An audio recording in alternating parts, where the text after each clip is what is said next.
Hi, I'm Avery Davidson. And I'm Kristen Oaks-White. Thank you for joining us for This Week in Louisiana Agriculture.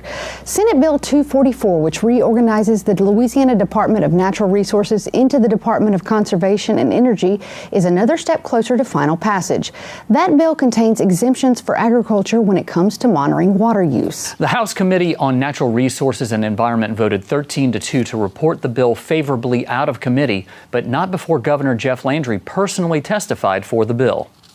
These representatives, along with Senator Bob Henskins, approved an amendment to Senate Bill 244 that would exempt agricultural use from the water provisions in the bill. Louisiana Farm Bureau members and other agricultural groups pushed for that amendment. Representative Joseph Ogeron of Lafourche Parish says he would have voted for SB 244 had the amendment stopped there. I've gotten a lot of feedback that the bill right now in its form is a pretty good bill, bring it on, and I've been seeing things about the amendments in general being brought up a little bit last minute and concerns about them from various landowners and other stakeholders. It's the new set of amendments, ones dealing with legacy lawsuits and indemnification, that raised those concerns. Here's Ogeron reading from an email he received. 244 is already a complex 217-page bill that reorganizes DNR. To add legacy in a bill this late in the game does not allow for sufficient time to review or comment any of the amendments that puts landowners in an untenable position of having to oppose a bill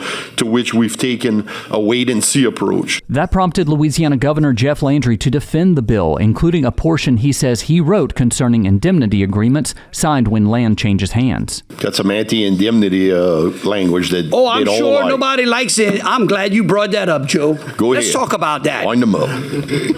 Let's talk about that. That is what has plagued this state. And quite frankly, I believe it's an ultra vires act.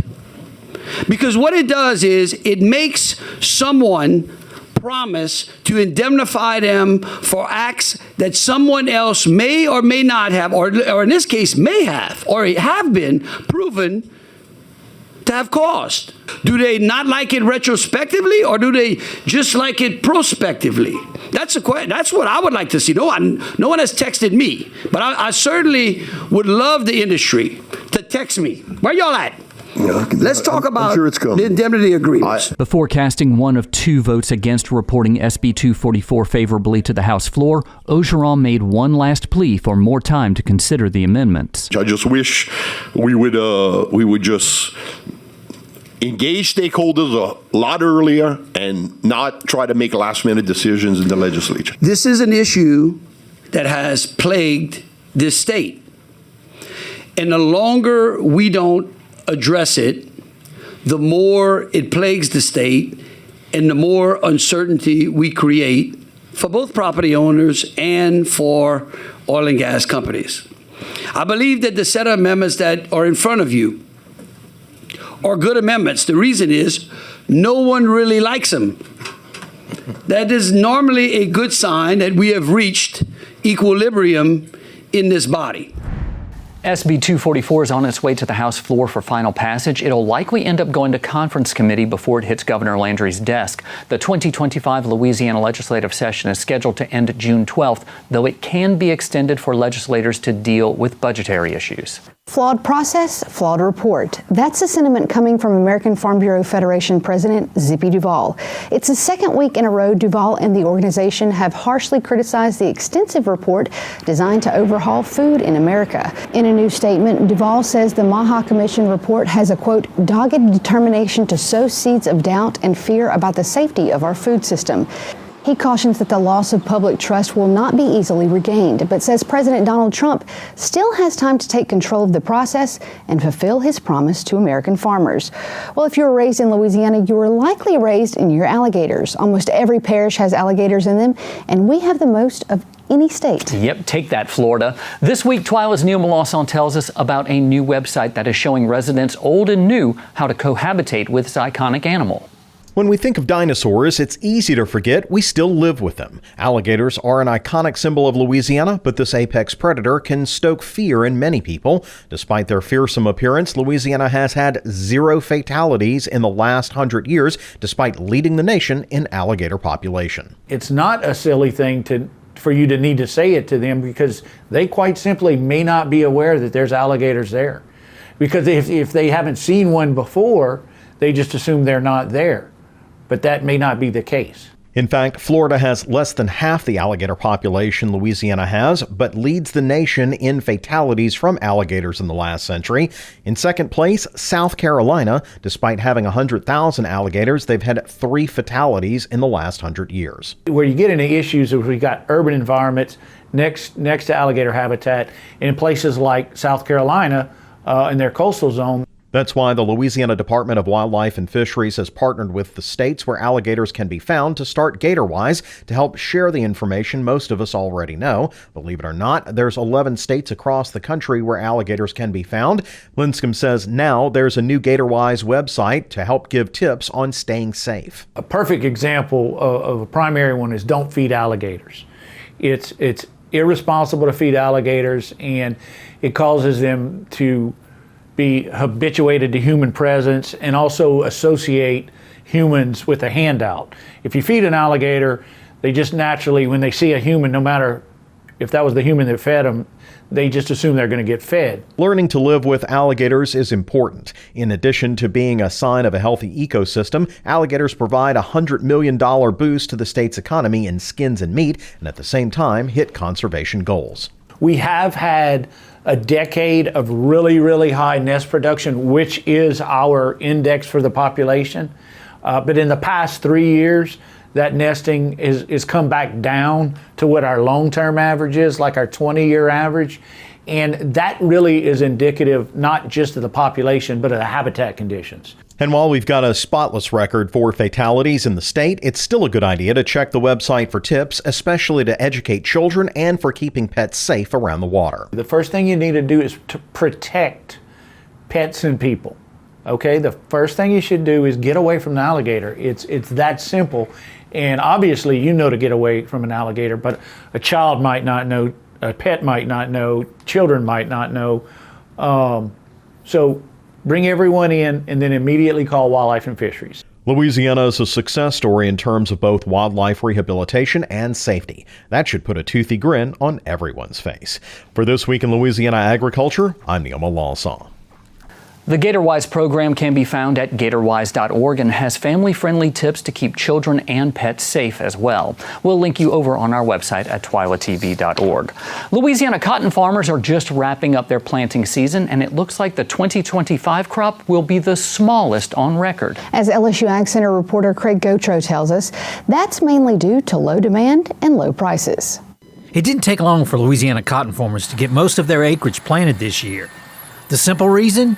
Louisiana will have its smallest crop since the state began keeping track of its acreage. We're facing almost a 30% drop in cotton acreage this year. We're projected to plant about 110,000 acres of cotton here in the state, and that is an all-time low.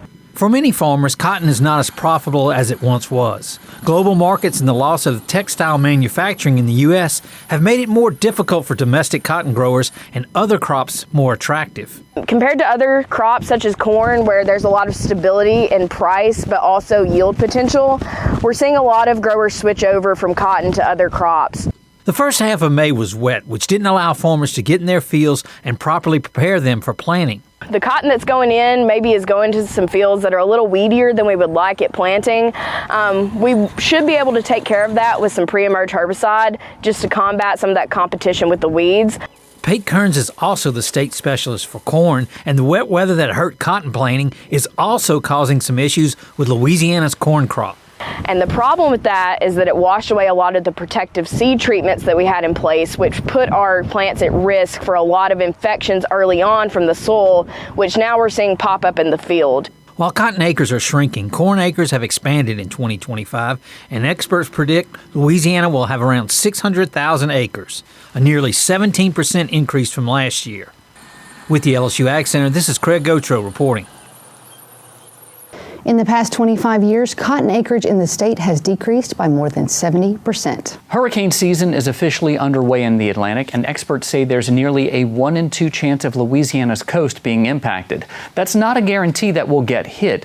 but it is a busier than average prediction.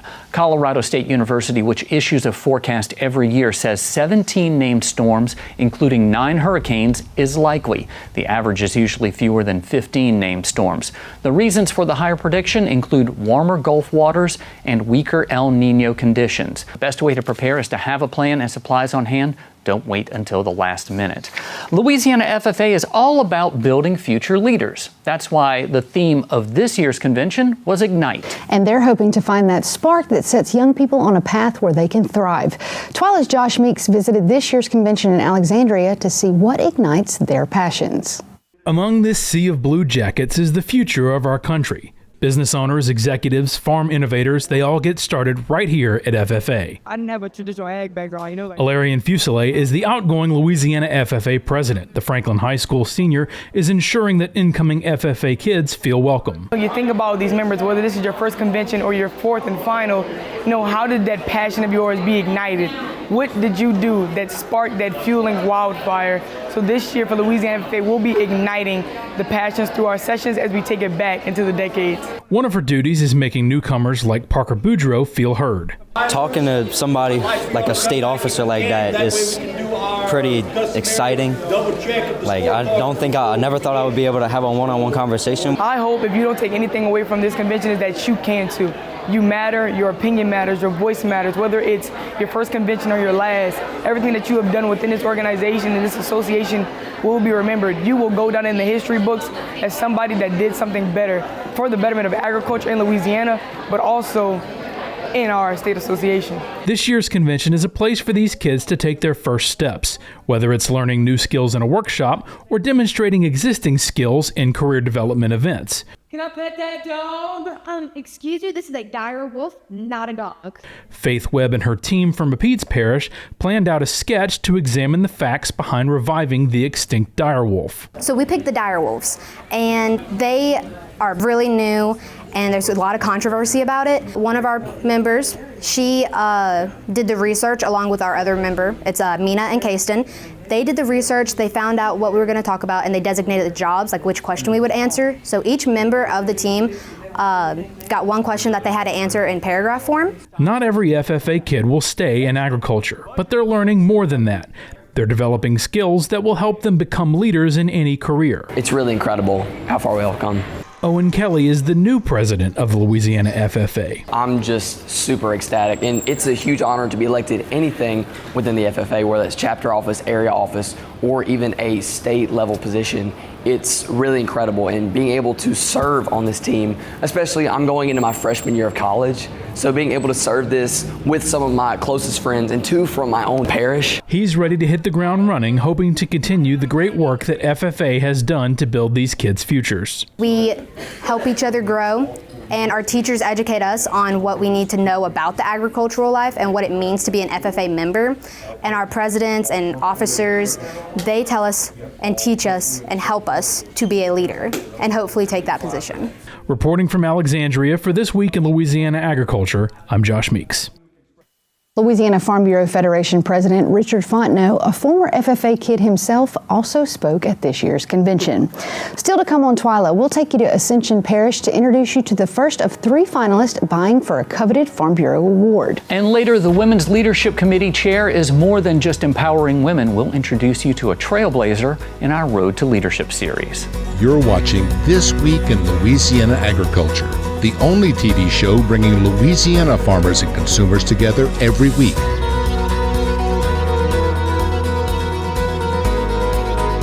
This week, we kick off our series profiling the 3 finalists vying for the Louisiana Farm Bureau's Young Farmers and Ranchers Achievement Award. The winner will be announced at the 103rd Annual Louisiana Farm Bureau Convention in New Orleans later this month. For our first finalist, we take you to Ascension Parish, where sugarcane and family traditions run deep. Frankie and Mallory Sotile are 4th-generation farmers facing modern pressures. With innovation, resilience, and roots in the river parishes, they're growing more than a crop, they're growing a legacy. In Donaldsonville, where rich farmland meets the encroaching edge of industry, 4th-generation farmer Frankie Sotile is holding on, not just to a crop, but a way of life. We farm a little over 5,000 acres of sugarcane. The fertile farm ground we farm on is due to the river. One big challenge we face is industrial plants moving in. They want to set up shop, and losing the farmland, the fertile farmland, to things like that is a real challenge we face. The Sotile name has been tied to this land and to sugarcane for over a century. Now, as industry pushes in, every acre means more. An easy problem would be to own the land, but that's difficult and near impossible. Land just doesn't come up. When you lose land, you got to tighten your bootstraps and just become more efficient. You have to adapt. And adapting means evolving, combining the grit of generations with tools of the future. I've tried to modernize everything we've done out here, implementing precision ag practices. It's been a challenge implementing that. I would consider myself a little new school, and my dad is still actively out here with us, and he's a little bit more old school. It's a little difficult to convince him, but whenever the productivity is there and your yields are, showing good, it speaks for itself. Modern tools may drive the tractors, but family still steers the operation. It's a challenge working with your family. That's probably one of the biggest blessings and most difficult things you could ever do is working with your dad and your grandpa and your brother, people that you spend your free time with and your work time with. Because we all know, sometimes you need to go to work to get away from the family and go home to get away from your work. Mallory Sotile didn't grow up in farming, but she's learned it, lived it, and now brings a different perspective from outside the rows. I try to talk to him, just be a support for him. It might seem like a huge deal that day, but next week you're gonna have forgotten about it, and those long hours are all worth it. It's just good to get somebody with a different perspective, conversate about it, and get it off your chest. And she always has good words of advice to help me out and cheer me up. When Frankie's still in the fields, Mallory holds things together off the farm, raising their 2 boys and keeping life balanced. Some weekends I wish and tell him I wish he had a 9 to 5 because sometimes he misses out. But then there's times during the year, during harvest, when the boys get to come out here and ride in the tractor on the weekends. I mean, every little boy loves tractors. How many get to come out here and ride on them whenever they want with their dad, with their grandpa, with their great-grandpa? I like to see his passion develop and his imagination, just him driving, and it's a good feeling that he shows some interest in it. For Frankie and Mallory, farming isn't just a job, it's an identity. It's a commitment that demands strength and pays in pride. I'm just proud of him for his resilience. It's hard to do that in today's world, to come back and work with your family in a very strenuous, time-consuming, hot job that tests your patience on a daily basis. So just proud of his commitment to his family, really. From long hours to harvest highs, the rewards come not just in yield, but in what's passed down. The lessons you learn from being out here, I think that outweighs anything. No matter what situation you're in or, challenge you face, being out here on the farm and knowing how to adapt, it's invaluable.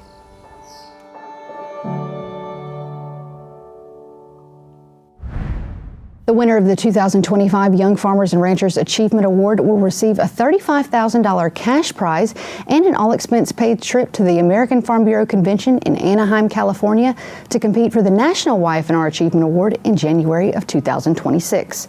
Still to come on TWILA, a farm kid who steals the spotlight and maybe a few hearts as well. You won't want to miss this week's TWILA Boost. That's coming up next. This week we continue our Road to Leadership series with the chair of the Louisiana Farm Bureau Women's Leadership Committee, who also has a voting seat on the Louisiana Farm Bureau Board of Directors. Michele Simoneaux and her family farm sugarcane in Assumption Parish, but when she's not at the farm, she's ensuring women have a seat at the table.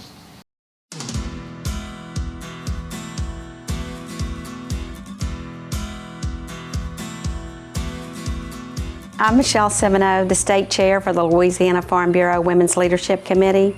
My husband Rodney and I farm sugarcane along with my son Stephen in Assumption Parish.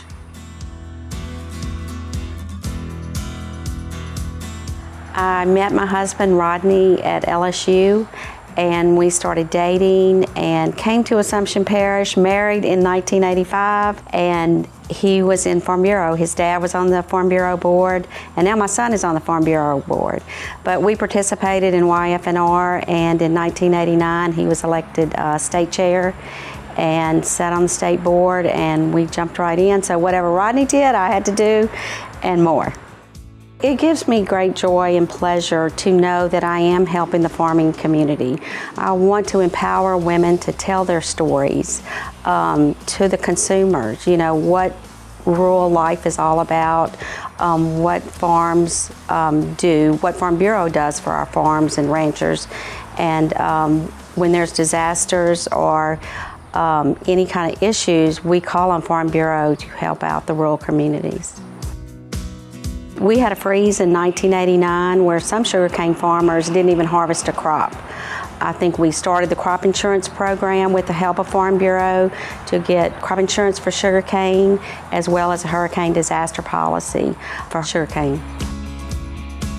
We would be all on our own in Assumption Parish without the help of Farm Bureau in the State House, in the Capitol in DC, and we depend on those policies and the Farm Bill for everything that we do in the rural community and farming, you know, from sugarcane to all other crops. It's a lifestyle, it's a way of, you know, continuing the legacy for our children to farm, so we hope we can do that with the help of Farm Bureau. I've met women and men across the state. If I have a flat tire on the side of the road, I think I could call any of my Farm Bureau friends to help me out. I would encourage all women just to jump in, ask questions, ask somebody in your local community on the Farm Bureau board or on the Women's Committee or even the secretary. There's all kind of opportunities for people that just want to get involved. There's leadership opportunities throughout the state, even in DC. They have a boot camp, but there's just a lot of opportunities for women to stand up and tell their own personal story.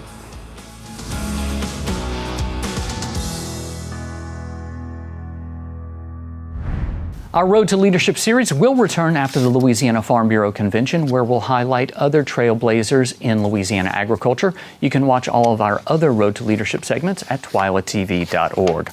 Time now for this week's TWILA Boost, and this week we're highlighting one young man who loves the spotlight. We know farm kids are built differently, so what happens when you combine a confident kid with a school show?